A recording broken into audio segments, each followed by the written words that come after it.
Bismillahirrahmanirrahim. Assalamualaikum warahmatullahi wabarakatuh. Selamat sore, salam sejahtera bagi kita semuanya. Om Swastiastu, Namo Buddhaya, salam kebajikan. Bangsa dan setanah air, penyebaran COVID-19 telah benar-benar memperlambat perekonomian dunia, termasuk perekonomian di negara kita Indonesia. 186 negara telah terpapar virus corona.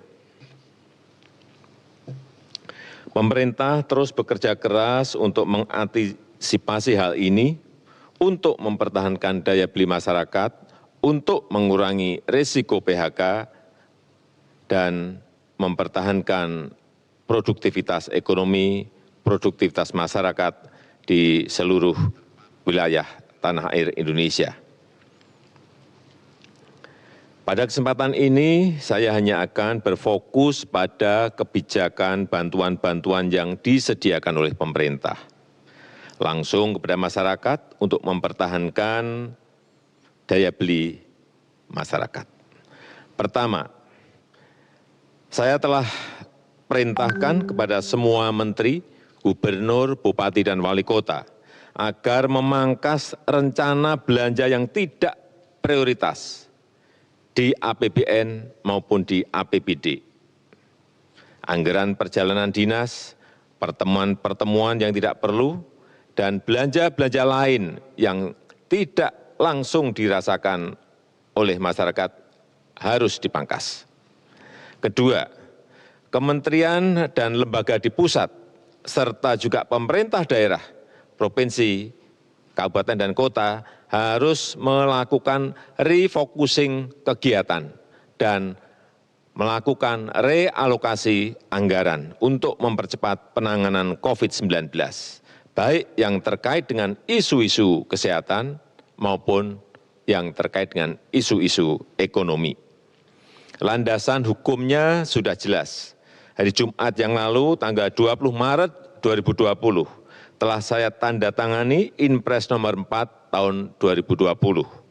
Selain memerintahkan refocusing kegiatan dan relokasi anggaran, Inpres ini juga memerintahkan untuk percepatan pelaksanaan pengadaan barang dan jasa untuk mendukung percepatan penanganan COVID-19. Sekali lagi, bukan hanya untuk penanganan kesehatan masyarakat, tetapi juga untuk penanganan dampak ekonomi masyarakat.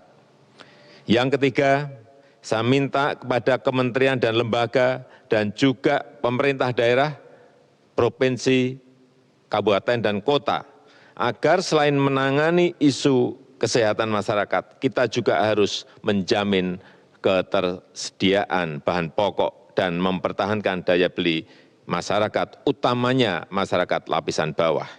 Kita harus membantu para buruh, membantu para pekerja harian, membantu para petani, membantu para nelayan, membantu para pelaku usaha mikro dan kecil, agar daya belinya tetap terjaga, agar terus beraktivitas dan berproduksi.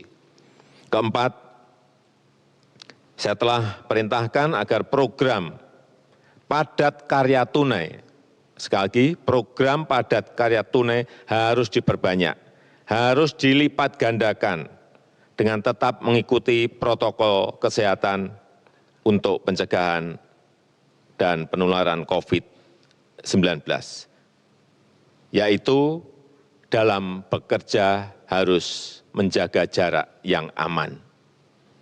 Program padat karya tunai di beberapa kementerian seperti Kementerian PUPR, Kementerian Perhubungan, Kementerian Pertanian, Kementerian KKP harus segera dieksekusi.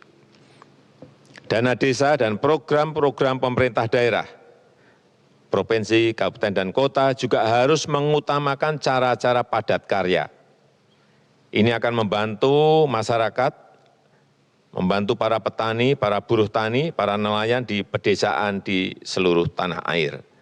Sekali lagi, dengan tetap mengikuti protokol kesehatan, yaitu dalam bekerja harus menjaga jarak yang aman.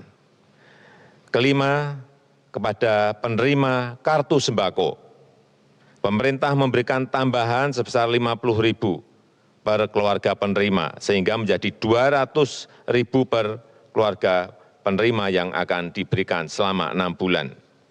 Anggaran yang dialokasikan adalah sebesar 4,56 triliun rupiah.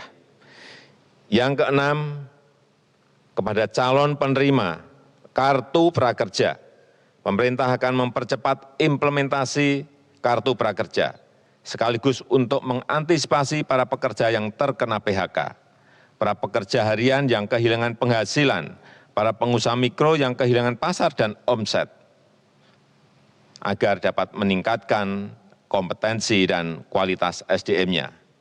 Alokasi anggaran yang disediakan di dalam kartu prakerja ini adalah sebesar 10 triliun.